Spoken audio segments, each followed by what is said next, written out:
ओम शांति। 25/2/2024 के अव्यक्त बाप दादा के मधुर महावाक्य हैं। रिवाइज हैं 30/3/98।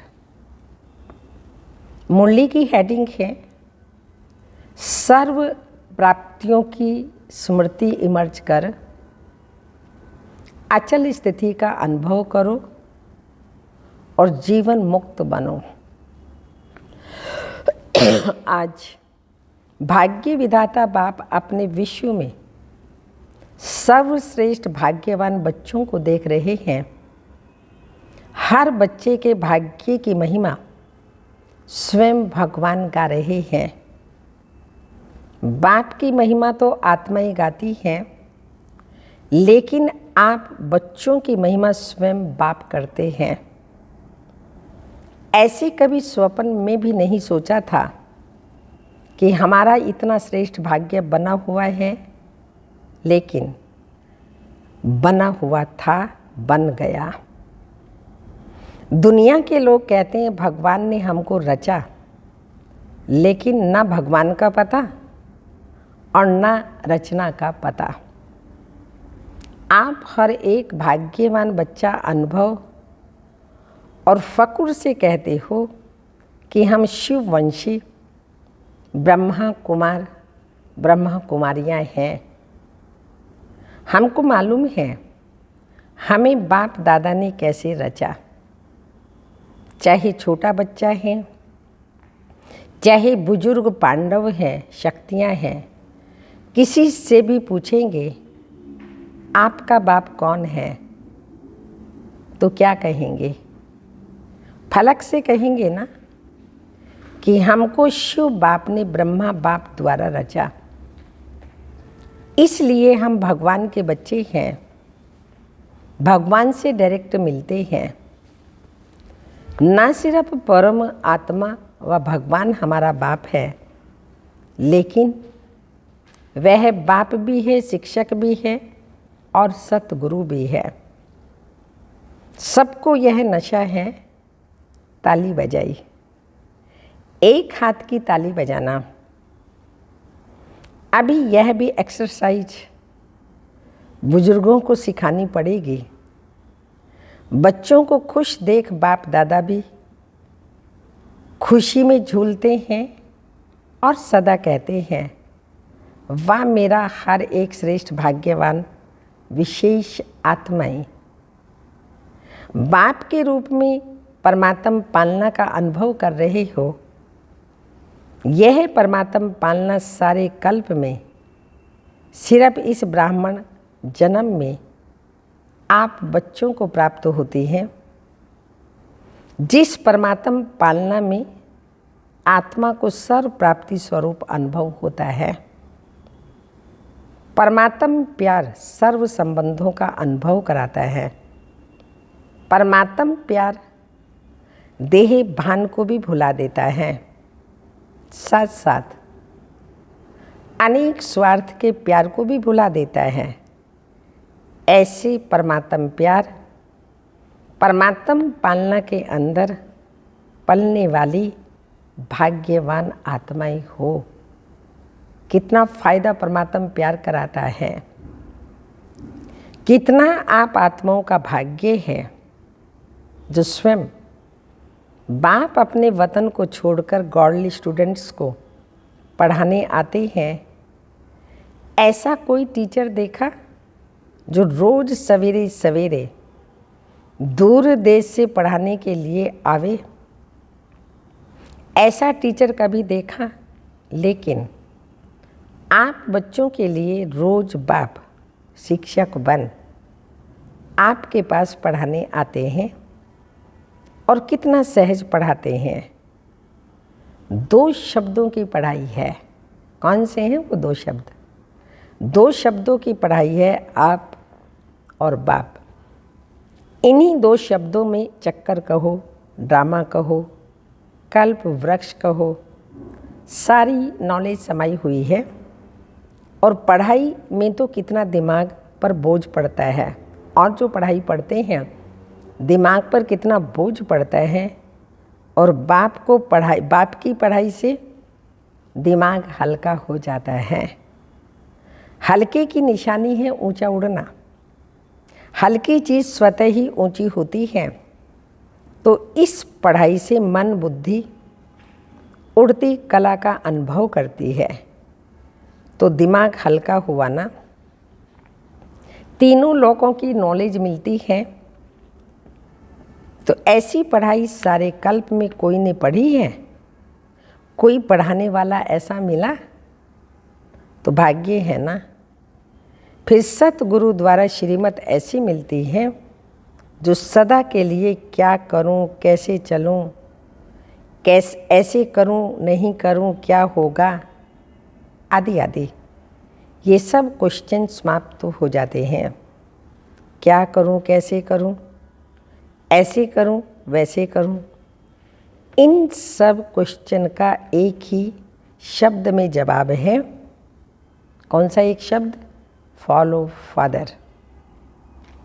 साकार कर्म में ब्रह्मा बाप को फॉलो करो, निराकारी स्थिति में अशरीरी बनने में शिव बाप को फॉलो करो। दोनों बाप और दादा को फॉलो करना अर्थात क्वेश्चन मार्क समाप्त होना व श्रीमत पर चलना, वो मुश्किल है। पूछने की आवश्यकता पड़ती है क्या? कॉपी करना है, अपना दिमाग भी नहीं चलाना। बाप समान बनना अर्थात फॉलो करना मुश्किल है या सहज? सहज है ना। 30 साल वाले हाथ उठाओ। अच्छा, 30 साल में मुश्किल लगा या सहज? अभी देखो 30 साल वालों को भी सहज लगा, तो आज जो पीछे आए उन्हों के लिए मुश्किल है या सहज है? सहज है ना। गर्मी के कारण सभी के हाथ में रंग बिरंगे पंखे जो हिला रहे हैं, अच्छा है। पंखों की भी रिमझिम अच्छी लग रही है, सीन अच्छी है, नवीनता होनी चाहिए ना। तो इस ग्रुप को यह भी नवीनता है, यह भी टीवी में आ गया, अच्छा है। सभी भाग भाग करके पहुंच गए। बाप दादा भी स्नेह की मुबारक देते हैं। देखो, और जो भी हद के गुरु होते हैं कितने वरदान देते हैं। 1 या 10 ज़्यादा नहीं देते, लेकिन आपको सतगुरु द्वारा रोज वरदान मिलता है। ऐसा गुरु कब देखा? नहीं देखा ना। आप लोगों ने ही देखा, लेकिन कल्प कल्प देखा। तो सदा अपने भाग्य की प्राप्तियों को सामने रखो। सिर्फ बुद्धि में मर्ज नहीं रखो, इमर्ज करो। मर्ज रखने के संस्कार तो बदलकर इमर्ज करो। अपनी प्राप्तियों की लिस्ट सदा बुद्धि में इमर्ज रखो। जब प्राप्तियों की लिस्ट इमर्ज होगी तो किसी भी प्रकार का विघ्न वार नहीं करेगा। वह मर्ज हो जाएगा और प्राप्तियां इमर्ज रूप में रहेंगी। बाप दादा जब सुनते हैं कि आज किसी भी कारण से कोई बच्चे मेहनत करते हैं, युद्ध करते हैं, योग लगाना चाहते लेकिन लगता नहीं, सोल कॉन्शियस के बदले बॉडी कॉन्शियस में आ जाते हैं, तो बाप दादा को अच्छा नहीं लगता। कारण क्या है? अपने भाग्य की प्राप्तियां इमर्ज नहीं रहती, मर्ज रहती हैं। फिर जब कोई याद दिलाता है तो सोचने लगते हैं होना तो चाहिए ना, होना तो ऐसा चाहिए, आदि आदि। इसलिए बहुत सहज पुरुषार्थ है। प्राप्तियों की इमर्ज रखो।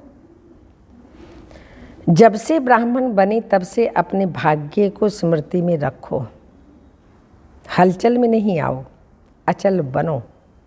क्योंकि यहाँ आबू में यादगार क्या है? अचल गढ़ है ना, या हलचल घर है? अचल घर है ना। तो किसका यादगार है? आपका ही यादगार है ना। तो जब भी कोई सूक्ष्म पुरुषार्थ का मार्ग मुश्किल लगे, बुद्धि ज़्यादा हलचल में हो, तो अपनी यादगार को स्मृति में लाओ। कई बार बच्चे बाप की पॉइंट बोलते भी हैं, मैं आत्मा हूँ, ड्रामा है, ये तो विघ्न है, ये तो साइड सीन है। बोलते भी रहते हैं लेकिन हिलते भी रहते, हिलते हिलते बोलते रहते। जब ऐसी बुद्धि बन जाए जो अचल नहीं हो सके, तो मधुबन का अचल घर याद रखो। यह तो स्थूल चीज है ना, सूक्ष्म तो नहीं। आँखों से देखने की चीज है। मेरा यादगार अचल घर है, हलचल नहीं। क्योंकि बाप दादा इस वर्ष को सर्व बच्चों के प्रति मुक्ति वर्ष मनाना चाहते हैं।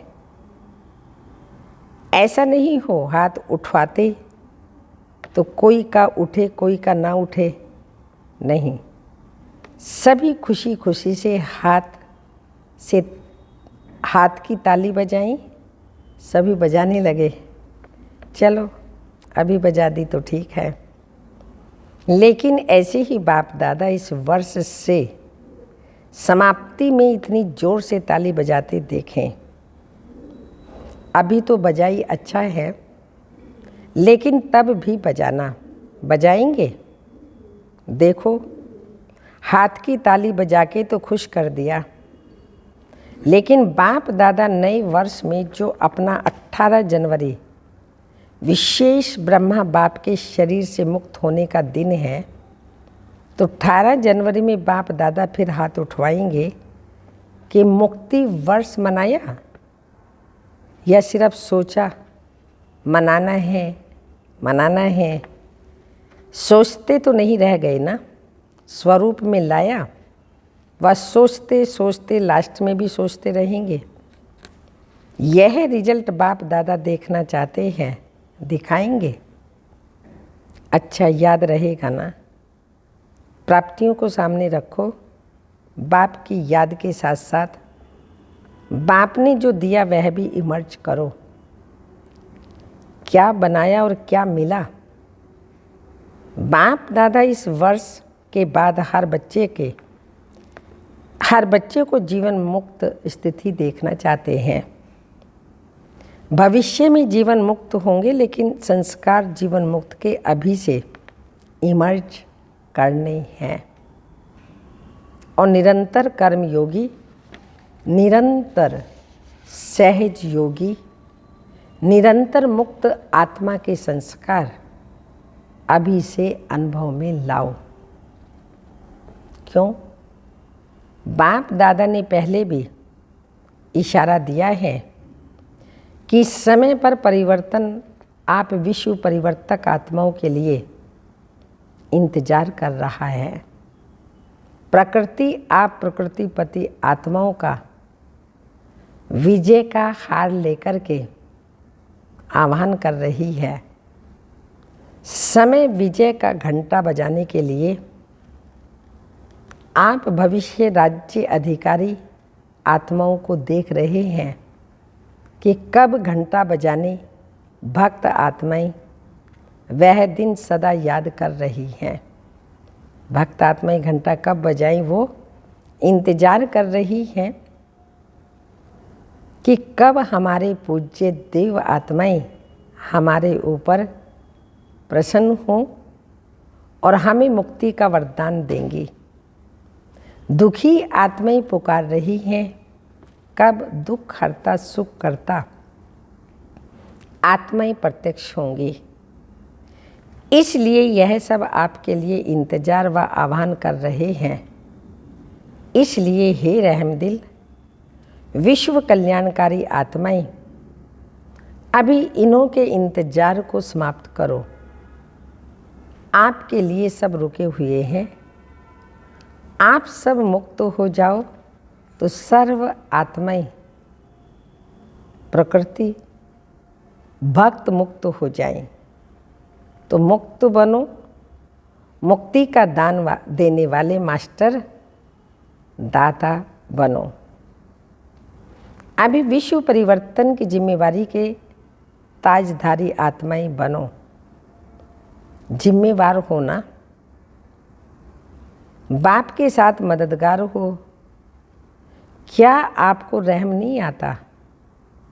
दिल में दुख का विलाप महसूस नहीं होता?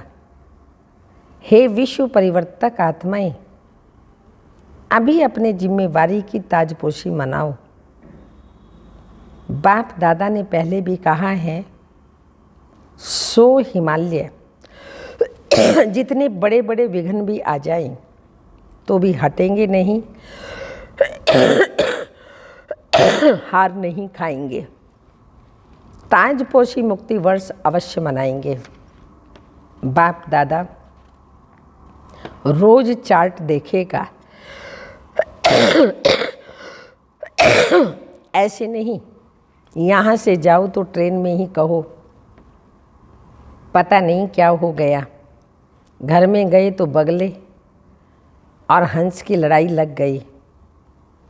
ऐसे नहीं कहना कि हो गया, ये हो गया, यह नहीं सुनेंगे।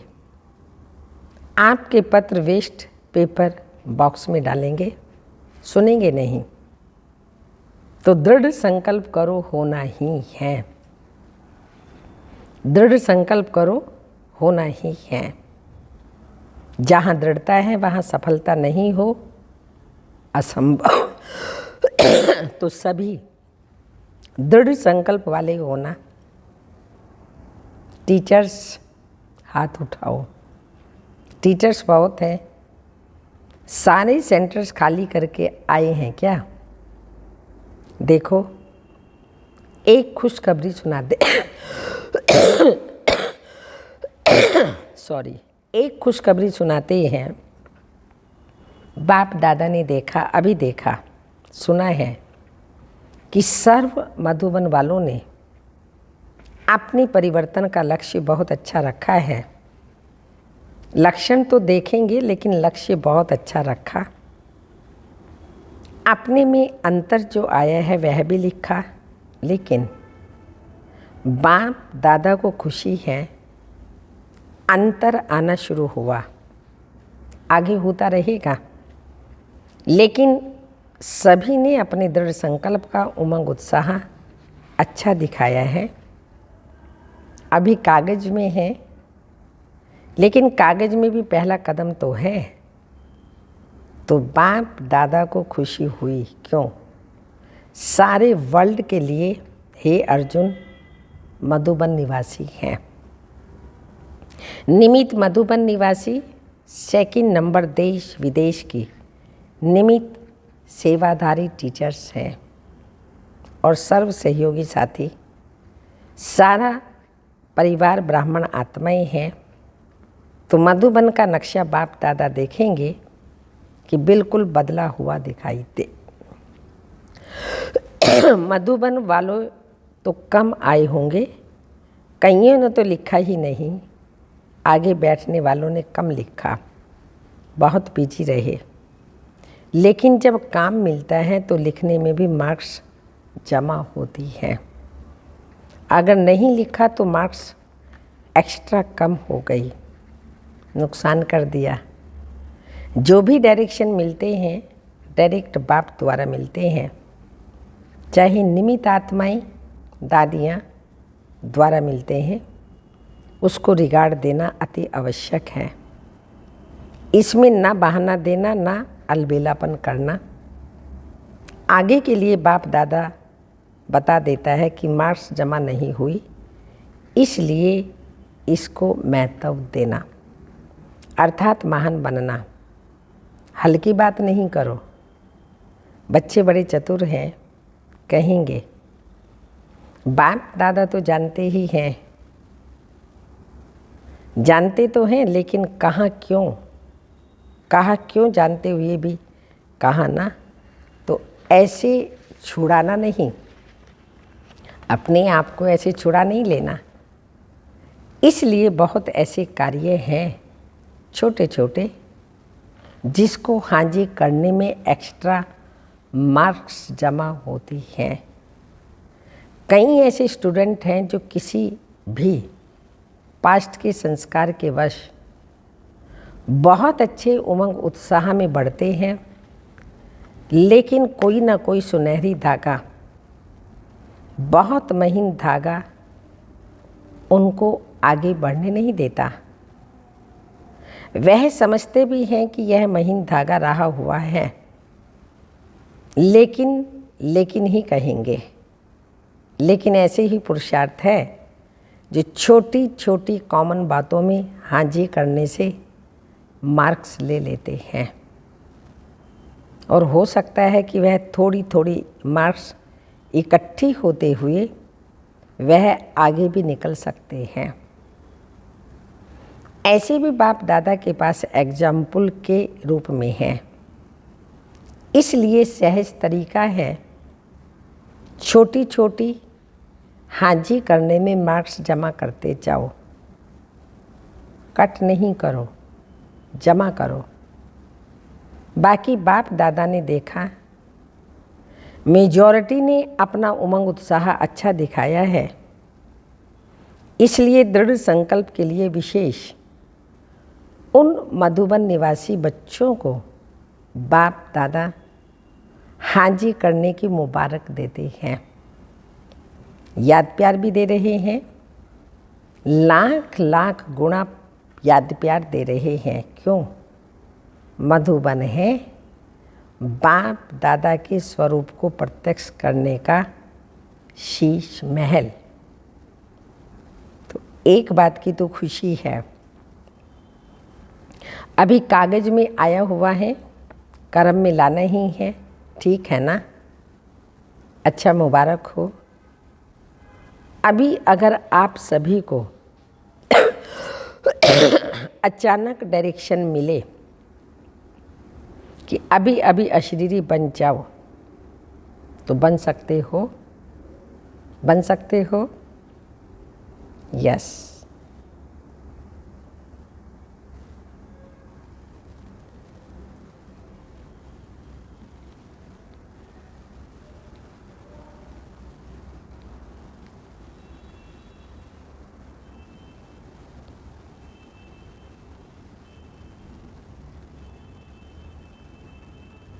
कि हलचल होगी। क्यों? लास्ट समय का यही अभ्यास पास विद ऑनर बनाएगा। तो अभी बाप दादा भी कहते हैं, एक सेकंड में सब बातों को किनारे कर अशरीरी भाव। ड्रिल कराई बाप दादा ने, हम सभी ड्रिल करेंगे 2 मिनट के लिए।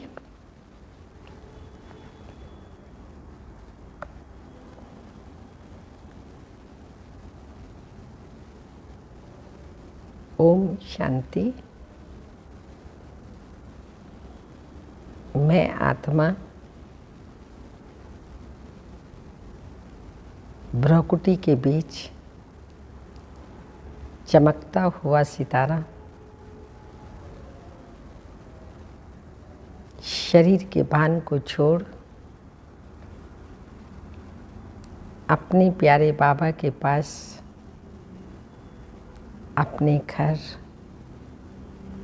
मधुबन, उससे भी पार सूक्ष्म लोक,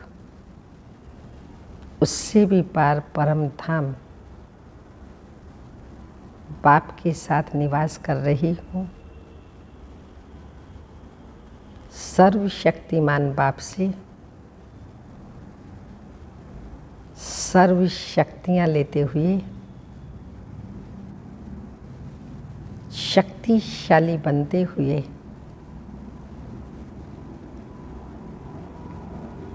सारे विश्व की आत्माओं को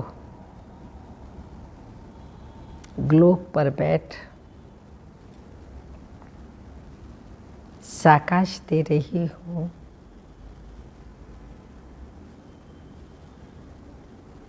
जैसे मैं आत्मा शक्तिशाली बनी,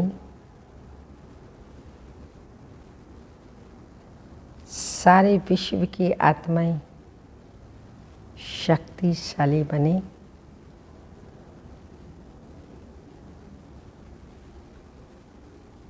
सर्व शक्तियों को अपने अंदर इमर्ज कर अनेक प्रकार की परिस्थितियों को फेस करें, सहन करें और मास्टर शक्तिशाली बने। ओम शांति। अच्छा, चारों ओर के अति श्रेष्ठ भाग्यवान परमात्म पालना के अधिकारी आत्माएं, परमात्म पढ़ाई के अधिकारी, परमात्म सतगुरु के वरदानों के अधिकारी, सदा दृढ़ता द्वारा सफलता के अधिकारी, सदा अखंड योगी, अचल योगी, सदा विश्व परिवर्तन की जिम्मेवारी के ताजधारी, सदा सर्व प्राप्तियों को इमर्ज रूप में अनुभव करने वाले, ऐसे विशेष आत्माओं को बाप दादा का याद प्यार, गुड मॉर्निंग, डायमंड मॉर्निंग। रूहानी बाप की रूहानी बच्चों को नमस्ते। हम रूहानी बच्चों की रूहानी माता पिता बाप दादा को याद प्यार, गुड मॉर्निंग, डायमंड मॉर्निंग, ओम नमस्ते। अभी वो मुक्ति वर्ष में नंबर 1 मधुबन निवासी हैं। ठीक है, हो सकता है या मुश्किल है? हाँ जी, फिर तो बाप दादा मधुबन वालों को भी गोल्डन बैज देगा। मधुबन वालों को बैज देना है और सभी को दिया है। मधुबन वालों को मुक्ति वर्ष में प्राइज देंगे। अच्छा, बैज देंगे आपको। अच्छा, वरदान है, ब्राह्मण जीवन में एक बाप को अपना संसार बनाने वाले स्वतः और सहज योगी भव। स्पष्टीकरण, ब्राह्मण जीवन में सभी बच्चों का वायदा है, एक बाप दूसरा ना कोई। जब संसार ही बाप है, दूसरा कोई है ही नहीं, तो स्वतः और सहज योगी स्थिति सदा रहेगी। अगर दूसरा कोई है तो मेहनत करनी पड़ती है। यहाँ बुद्धि ना जाए, वहाँ ना जाए, लेकिन एक बाप ही सब कुछ है तो बुद्धि कहाँ जा सकती है? ऐसे सहज योगी सहज स्वराज्य अधिकारी बन जाते हैं। उनके चेहरे पर रूहानियत की चमक एक रस एक जैसी रहती है। स्लोगन, बाप समान अव्यक्त व विदेही बनना, यही अव्यक्त पालना का प्रत्यक्ष सबूत है।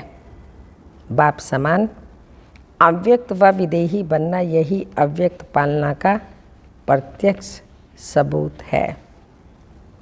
अव्यक्त इशारा, आप ब्राह्मणों का मुख्य संस्कार है सर्वंश त्यागी। इस त्याग से सरलता, मधुरता, सहनशीलता का गुण सहज आ जाता है। अगर सरलता नहीं तो मधुरता भी नहीं आ सकती। एक दो में स्नेही बनना है तो पहले देह सहित सर्वंश त्यागी बनो। नॉलेजफुल के साथ साथ सरल और मधुर स्वभाव हो, इसे ही कहते हैं बुजुर्ग का बुजुर्ग और बचपन का बचपन। ओम शांति।